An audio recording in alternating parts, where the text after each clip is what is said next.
호주 캔버라 국회의사당에서 고위 관계자들이 면담하던 그날 일본 대표단의 표정은 굳어 있었다고 전해졌습니다. 수년 동안 공들여온 100억 호주 달러, 우리 돈 약 10조 원 규모의 헌터급 호위함 프로젝트가 자신들 손에서 멀어져가는 느낌을 받았기 때문입니다. 일본 미쓰비시와 가와사키는 그 사업을 따내기 위해 기술 자료를 쏟아부었고 정치적 영향력까지 총동원했지만 정작 사업의 핵심 생산기지였던 오스탈 조선소가 한국 한화에 넘어가면서 모든 판이 기울어 버렸습니다. 일본이 준비한 설계도와 협정서가 어느 순간 한국이라는 조선소 주인의 그늘 아래 놓여버린 겁니다. 그날 이후 일본 언론은 급격히 어조가 변했습니다. 호주 조선 시장 전체가 한국의 손에 들어가는 게 아니냐는 불안이 쏟아졌고 일본 방위성 내부에서도 위기관리 문건이 따로 돌았다고 합니다. 호주의 전략함정을 생산하는 핵심 기지가 한국에 장악되는 건 일본으로선 받아들이기 힘든 현실이었기 때문입니다. 이 사태의 출발점이 된 사건은 오스탈 인수입니다. 한화오션과 한화에어로스페이스가 오스탈 지분의 80% 이상을 확보해 사실상 운영권을 장악하자 호주는 8개월째 외국인 투자심의 절차를 붙잡고 있었습니다. 문제는 일본이 전례 없는 강도로 견제에 나섰다는 점입니다. 오스탈이 헌터급 세척을 실제로 건조하는 핵심 조선소였기 때문에 생산 통제권이 한국으로 넘어가면 일본 호주 간 10조 계약이 언제든 흔들릴 수 있는 구조였기 때문입니다. 일본 입장에선 그야말로 기술과 산업 패권이 눈앞에서 사라지는 순간이었습니다. 그런데 분위기는 예상과 전혀 다르게 흘렀습니다. 호주 정부가 결정을 미루고 있을 때 미국이 먼저 움직였습니다. 미국 외국투자심의위원회가 오스탈 인수를 가장 먼저 승인해버린 것입니다. 그 이유는 명확했습니다. 한화의 기술력이 오커스 체계와 이미 통합되어 있고 미국 해군이 한화오션필리 조선소에서 수리한 함정만 20척이 넘는다는 점이 결정적이었습니다. 해외 언론은 여기서 미국의 속내를 읽었습니다. 오커스 연합함대 유지보수망을 구축하는 과정에서 한국 조선 기술이 가장 높은 신뢰도를 보여줬다는 분석이었습니다. 일본과 호주가 서로 눈치를 보는 사이 미국은 한국 기술이야말로 미국 호주 연합전력의 밑바탕이 된다고 판단한 겁니다.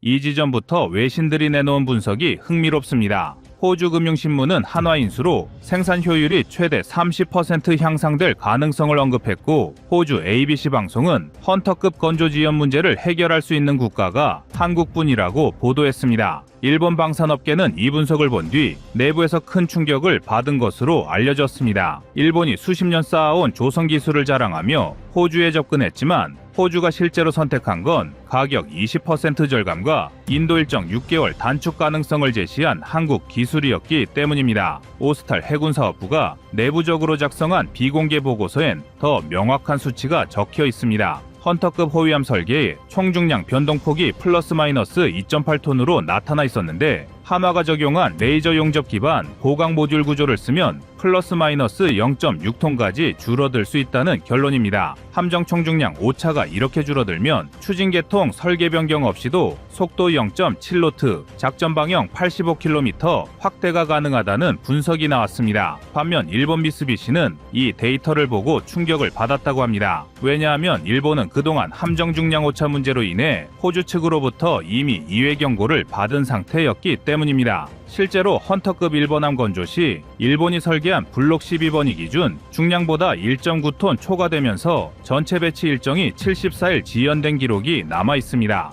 호주 해군은 이를 두고 내부 중량 불균형으로 장기 운영 시 리스크가 존재한다라고 평가한 바 있습니다. 반면 한국은 KDDX 개발 과정에서 만톤급 함정을 플러스 마이너스 0.5톤 수준으로 관리한 이력이 있었기 때문에 호주 기술자들 사이에서 신뢰도 자체가 달랐습니다. 한화가 오스탈 내부 네트워크에 적용한 생산관리 시스템도 일본은 따라가기 어려웠습니다. 오스탈 서버에 설치된 라인타임 4800 모듈은 시간당 4800개의 센서 데이터를 실시간으로 통합하는데 한화가 여기에 추가로 가져온 블록 변형 추적 알고리즘이 생산성과 직결되었습니다. 블록이 하루에 평균 0.07도씩 뒤틀리는 현상을 자동 보정하는 기능인데 이 기술을 적용한 뒤 오스탈 조립 공정의 제정렬 공수가 41% 줄었습니다. 일본 조선소는 이 보정 알고리즘이 없어 현장에서 인력 12명이 3시간 동안 수동 제정렬 작업을 해야 했습니다. 오커스 체계에서도 한국 기술이 우위를 보였습니다.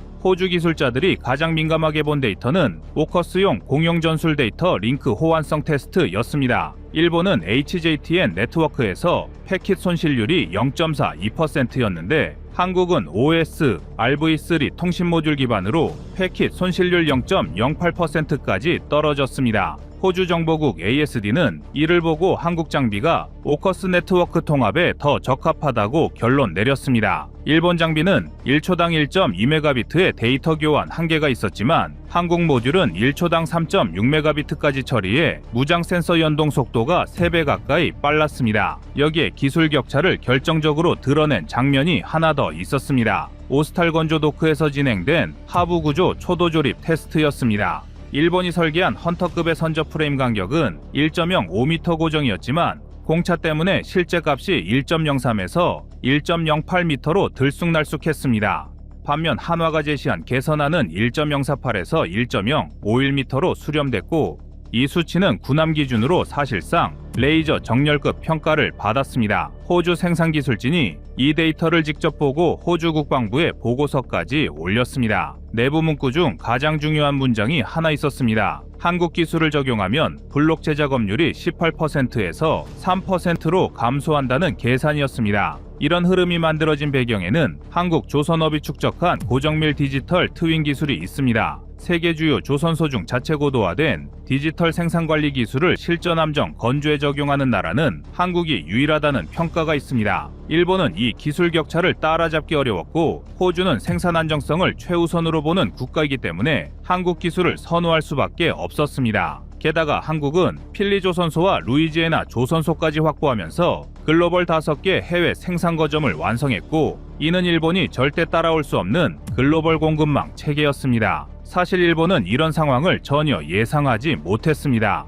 헌터급이 안정적으로 생산될 것이라고 믿고 있었지만 정작 호주 생산 기반의 실질적 통제권이 한국으로 넘어가는 순간 일본의 10조 프로젝트는 구조적으로 흔들리기 시작했습니다. 일본 방위성은 오스탈 인수를 막기 위해 호주 정부에 반복적으로 문제를 제기했지만 호주는 상업적 판단이라고 일축했습니다. 호주는 일본의 오래된 기술력이 아니라 한국이 실제로 증명해온 속도와 성능을 선택했습니다. 여기에 미국이 한화의 인수를 선제 승인하면서 일본의 영향력은 사실상 사라졌습니다. 해외 전문가들은 이를 두고 호주가 특정 국가가 아니라 완성된 체계를 선택한 것이라 분석했습니다. 그 체계의 중심에 한국이 있었고 일본은 그 기술적 격차를 메우지 못했습니다. 결국 국제사회가 내린 결론은 하나였습니다. 일본과 10조 원 규모의 협정을 유지하고 있었음에도 호주가 한국으로 기울기 시작한 이유는 기술 패권의 중심이 이미 한국으로 이동했다는 명백한 현실 때문이라는 것입니다.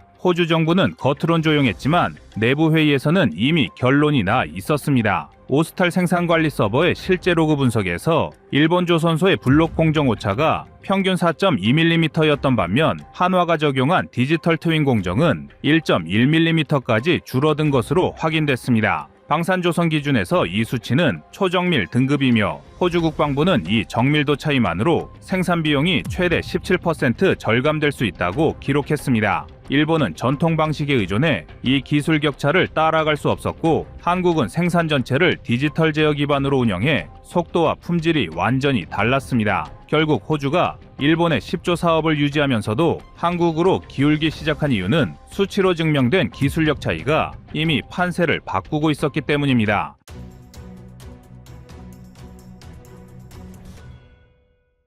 다음은 25년 4월 6일 일본 불량 자주포 영상입니다.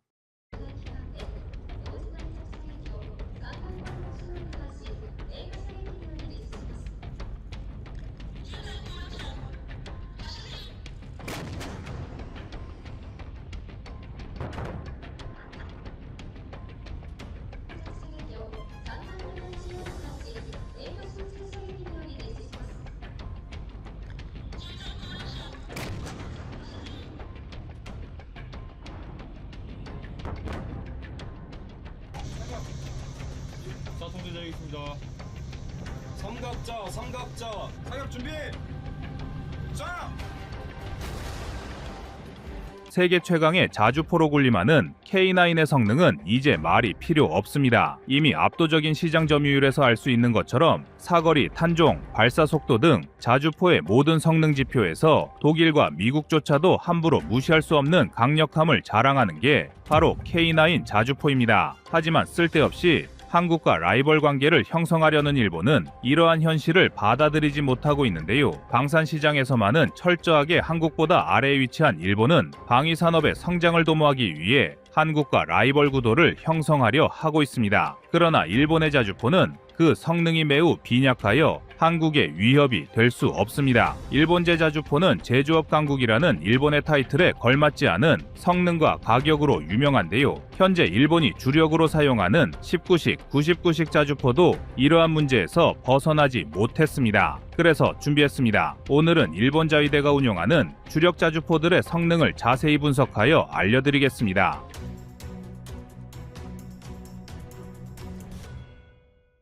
현재 일본이 주력으로 운용하는 자주포는 차체에 따라 크게 궤도형 차체를 사용하는 99식 자주포와 차륜형 차체를 사용하는 19식 자주포 두 가지 기종을 보유하고 있습니다. 일본은 펜저 하우비츠 2000을 뛰어넘는 궤도형 자주포를 만들겠다는 포부를 드러내며 1990년대 말부터 99식 자주포를 전력화하기 시작했으며 19식 자주포는 일본의 지형적 특성을 고려하여 수송기를 활용한 신속 전개를 목적으로 2013년부터 2018년까지 개발을 진행한 자주포인데요. 공교롭게도 한국은 1990년대 말부터 K9 자주포를 전력화하기 시작했으며 2018년부터는 K9A1이 실전 배치되기 시작했습니다. 즉, 한국과 일본은 항상 같은 시기에 자국의 포병 전력을 강화하기 위한 신형 자주포를 전력화했다는 뜻이며 양측의 자주포는 필연적으로 비교되지 않을 수 없습니다. 게다가 한국과 일본은 국제방산 시장에서 앞으로는 더욱 거센 경쟁을 펼쳐야 합니다. 한국은 아시아권 국가임에도 불구하고 K9 자주포를 비롯하여 K2 전차, 천무 등 다량의 무기를 통해 미국, 유럽이 독점하고 있던 방산 시장을 흔들고 있습니다. 그리고 일본은 이러한 한국의 행보에 자극받아 무기 수출 3원칙을 방위 장비 이전 3원칙으로 개정하며 방산 시장에서 영향력을 확대하기 위해 노력하고 있습니다. 그러나 일본이 아무리 발버둥쳐도 지상 전력에서만큼은 절대로 한국을 따라올 수 없습니다. 사실상 일본의 주력 자주포를 모두 합쳐도 한국의 K9을 따라오는 것이 불가능할 정도로 한국과 일본의 격차는 매우 큰 상황인데요. 일본은 99식 자주포와 19식 자주포에 모두 155mm 52구경장 포신을 탑재하였습니다. 포신의 구경과 길이만 놓고 보면 K9과 동일하지만 최대 사거리는 무려 20km나 차이납니다. 일본은 사거리 연장탄을 사용해도 99식과 19식 모두 최대 사거리가 40km에 불과하지만 한국은 K315 포탄을 사용하면 55km, K333 포탄을 사용하면 60km 수준의 사거리를 확보할 수 있습니다. 특히 K333 포탄이 대량 생산 체제에 돌입하며 본격적으로 실전 배치에 착수했다는 점은 한국과 일본의 자주포 기술력을 단적으로 보여주는 사례입니다. 한국이 일본과 동일한 구경장의 포신을 사용하고도 더 우수한 자주포 사거리를 보유하고 있다는 것은 장약과 포탄 제조 기술이 뛰어나고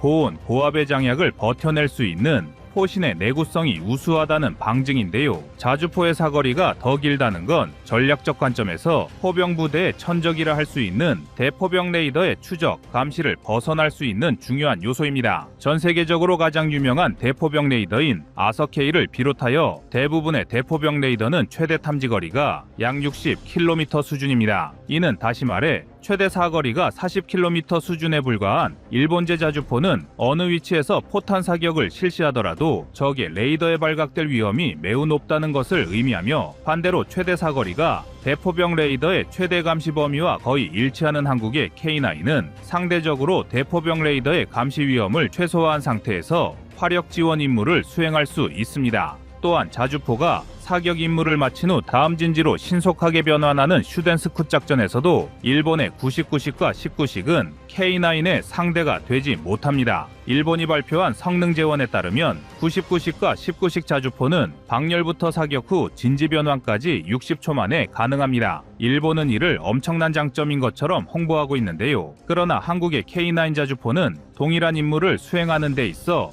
채 50초를 넘기지 않는 성능을 보유하고 있습니다. 혹자는 이러한 성능 차이를 두고 고작 10초 차이라고 넘길 수도 있지만 포병 전술을 자세히 들여다보면 절대 작은 차이가 아닙니다. 통상적으로 최신 대포병 레이더의 표적 탐지 시간은 10초 내외로 형성됩니다. 즉, 자주포가 포탄을 발사하고 진지를 변환하여 적의 추적을 피하는데 걸리는 시간 차이가 10초 이상 벌어진다는 건 그만큼 적의 반격에 노출될 위험이 현저히 증가한다는 것을 의미합니다. 현대전장에선 각종 레이더와 감시 자산의 발전으로 인해 후방 화력을 담당하는 포병조차도 고작 1, 2초의 차이로 병력들의 생사가 갈리는 만큼 K9이 일본제 자주포와 비교하여 가지는 전술적 우위는 명확합니다. 또한 포병부대의 작전 지속 지원에 가장 큰 영향을 미치는 포탄 적재량도 일본은 한국보다 열세인데요. 한국의 K9 자주포는 48발의 포탄을 적재할 수 있지만 일본의 99식 자주포는 30발 수준의 포탄을 적재할 수 있으며 19식 자주포는 충격적이게도 제대로 된 포탄 적재가 불가능합니다. 차륜형 자주포가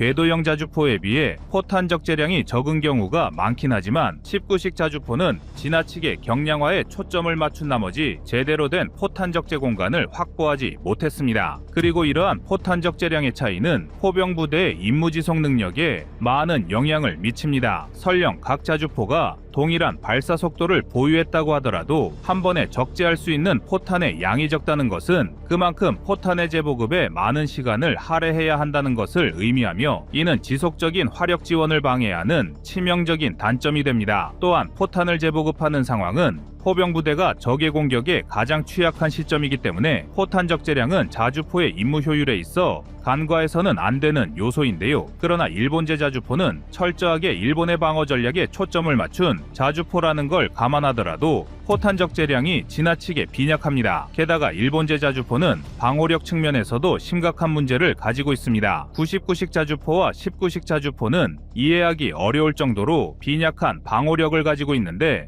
궤도형 자주포로 제작된 99식조차도 7.62mm 소총탄을 방어하는 것이 고작입니다. 통상적으로 트럭 차체를 활용하는 차륜형 자주포는 방호력이 약한 경우가 많지만 상대적으로 궤도형 차체 위로 두꺼운 장갑을 붙인 궤도형 자주포는 소총탄 이상의 방호력을 갖추는 것이 기본입니다. 한국의 K9은 구소련과 동구권에서 주로 사용해온 14.5mm 중기관총을 완전히 방어할 수 있으며 10m 거리의 152mm 고폭탄 파편에 대한 방어 능력도 갖추고 있는데요. 소총탄조차 방어가 어려운 99식 자주포와 고폭탄에 대한 방어까지 고려한 K9의 방어력 차이는 매우 크다고 할 수 있습니다. 자주포가 비록 전차처럼 적의 공격을 정면으로 받아내며 임무를 수행하는 무기체계는 아니지만 적과의 대화력전 상황에서도 일정 수준의 고폭탄 파편을 막아낼 수 있는 K9과 소총탄을 간신히 방어하는 99식 자주포의 전술적 가치 차이는 매우 크다고 할 수 있습니다. 여기에 더욱 충격적인 건 19식 자주포는 제대로 된 탑승 공간조차 갖춰지지 않았다는 것입니다. 19식 자주포에서 임무를 수행하는 일부 병력은 차체 중앙에 위치한 간이 의자에 탑승해야 하는데 해당 공간은 병력 보호를 위한